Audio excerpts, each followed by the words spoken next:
So, wardrobe aside, let's proceed with today's confession, which comes from Nigel. Nigel gets today's confession.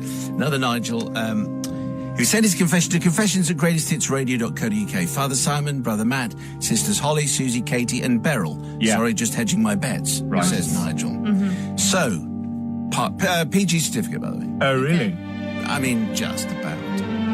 So, Padre. Sorry, I'm XRAF. That's what we used to call them, /you. So, I've been meaning to confess since listening during the mornings on Radio 1 when it was acceptable to allow goats to travel down mine shafts and hamsters to fly in radio-controlled aircraft. Different times. That's exactly what he's right. Really? Different times, yes. They were famous confessions back in the day. Nigel says, I went to an all-boys boarding school in the early 80s, St Custard's, of course. The school was relatively small, about 230 pupils, mostly comprised of military children whose parents served overseas. So I guess they're military parents with children. You can't be a military child, can you? I don't think so. Anyway, it had the standard first form of 11-year-olds going up to the fifth form of 16-year-olds. My year at the time of this story. However, there were also a group of younger children who were 9 and 10 years old, who are from the younger brothers of the older boys and known as the juniors. The school was headed by Headmaster Grimes. He ruled with a softish iron rod, whatever one of those is.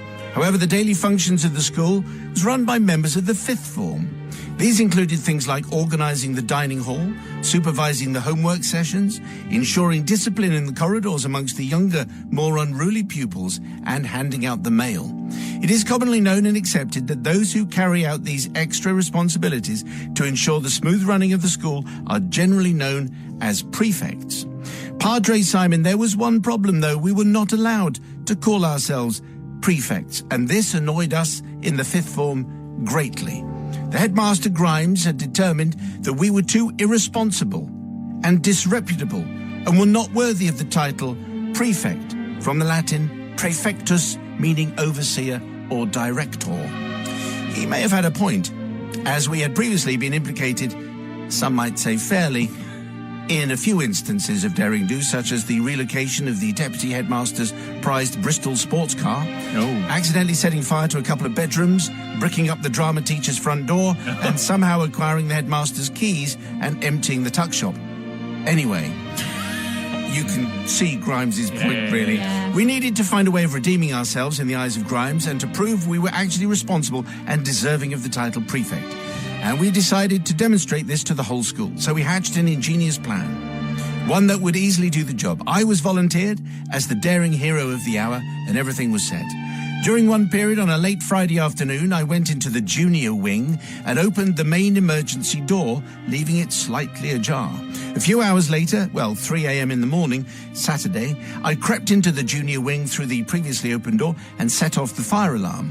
What followed was a lot of activity. My fellow fifth formers, who were waiting and ready, fully dressed in their beds, immediately sprang into action and sped to the junior wing to heroically evacuate the little cherubs to safety and prove that they were our priority, with not a second thought to our well-being. Surely this selfless act would demonstrate our responsible and altruistic nature, and we would be hailed as heroes and forever be known as prefects, from the Latin praefectus, meaning overseer and director. As established. Yeah. Since there was no fire, the whole school eventually got back to bed, and the soon-to-be prefects congratulated themselves on a job well done. Was Grimes grateful? No, of course not.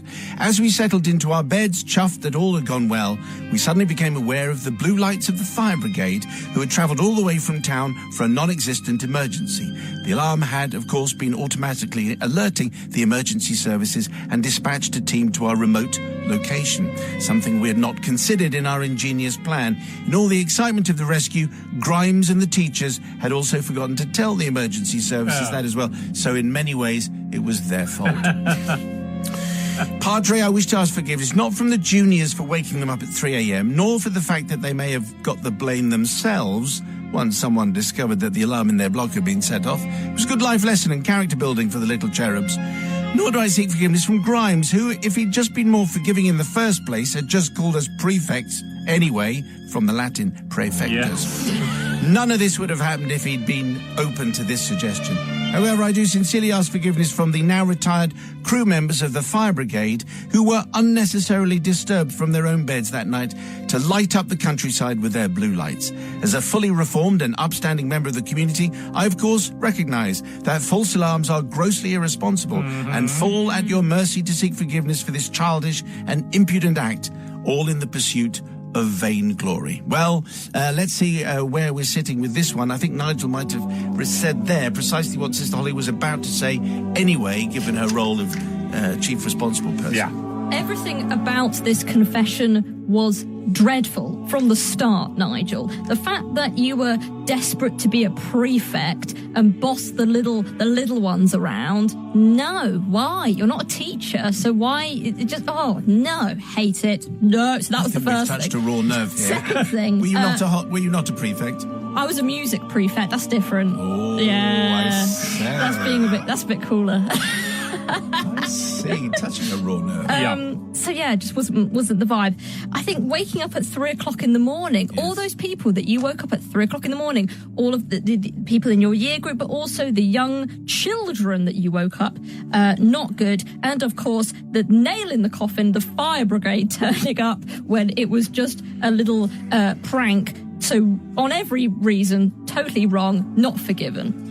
Music prefect. Music prefect, I knew it. Brother Matthew. I'm definitely going to forgive it. I mean, here's the point. It's Grimes' fault not to have alerted the fire brigade. That was literally his job, and didn't do it. Also, if you're going to give prefect the roles and responsibilities of prefects, then they get to be called prefects. No taxation without representation. So for that reason, and obviously we don't condone false alarms, but for that reason, I'm going to